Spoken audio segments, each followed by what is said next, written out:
What's up guys, Hamsterwheel Gaming here with a new video, and remember this old crappy Frost Mage from my unusual specs video? Well, a lot has changed because now it looks like this. Oh yeah, I got some new gear on this character and it's actually pretty cool. Let me show you a few items actually.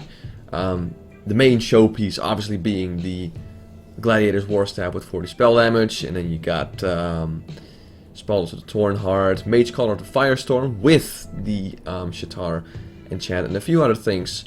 And I figured, you know what, now that I got some new gear, I might as well redo this format. And I still got the Frost spec that I rolled with when I was doing the unusual specs video, and I figured, you know what, let's do just a quick raid and see how much damage I can do, and yeah, have some fun with this character once more. So the raid I joined was Aran, because it's full of bosses that each require a different approach, which allows me to really see how much DPS I can pull. Before I begin, I will mention that I used some consumables such as wizard oil, spell power food, and some adepts elixirs, because this is a raid, so it's only fitting to use raiding mats. Alright, the very first boss we face is Attunement, and during that fight I got an average of 920.7 DPS. Not too bad for my first ever raid encounter on this character. Moving on to Moros, my DPS dipped down to 745.7 DPS, and that's mainly because one of the encounters, which is Lord Crispin Ference, pops Shield Wall, which brings everyone's DPS down quite substantially. Time for one of my favorite fights in Aran, and that's Maiden, mainly because it's just one big DPS race with barely any tactics for DPS, so you can really go all out when it comes to the deeps. And it shows, because I managed to do an average of 1209.9 DPS. Next up, Nightbane. That's right, many raids on the Phoenix server skip this boss, but on this raid we decided to have a go at it and it pulled a respectable 1020.4 DPS. Time for one of my favorite bosses in Aran, Curator.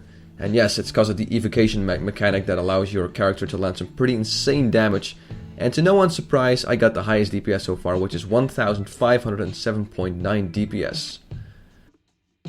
Moving on to Illhoof, which is also a fight where DPS can really shine, because when you kill the imp it gives Illhoof a debuff, which allows you to do extra damage. And as a result of that, I pulled 1268.4 DPS. Time for the famous table fight, Shade of Aran. My DPS dipped down again to an average of 902.8 DPS, and this is because of the constant counterspells that Aran throws out, so I'm not too surprised that I didn't get any crazy numbers. And last but not least, we have Prince Malchezaar, and again, another boss where DPS can shine, as they don't have to do an awful lot when it comes to mechanics. The DPS I pulled on this boss was 949 DPS, which is a little disappointing, but considering my pet died twice and I had to evocate mid-fight, kind of explains why the numbers aren't that huge. So combining all those boss fights together, and I pulled a total average of 972.39 DPS. Considering that I'm rolling around in mostly heroic blue gear, that is a nice result for my little Frost Mage, and that kind of DPS is right in the ballpark of what DPS you should be doing in tier 4 content. So all in all, I am quite pleased with the results. And for the guys that are interested in loot, let me show you what I got real quick. So it's actually a pretty good run. I actually got the tier 4 headpiece, I got the Ruby Dreaded Miskin from Prince, I got the tier 4 gloves, and I got Trialfire trousers from Opera event. So yeah, that's a big ass upgrade. So there you go guys, that's me revisiting the Frost Mage. Turned out to be a pretty bitchin' mage right now, because I got 2 tier 4 and everything. Right, there you go guys, that's all I gotta show you. As always, I want to thank you for watching this video. I'm Hamsterwheel Gaming, and have a good one.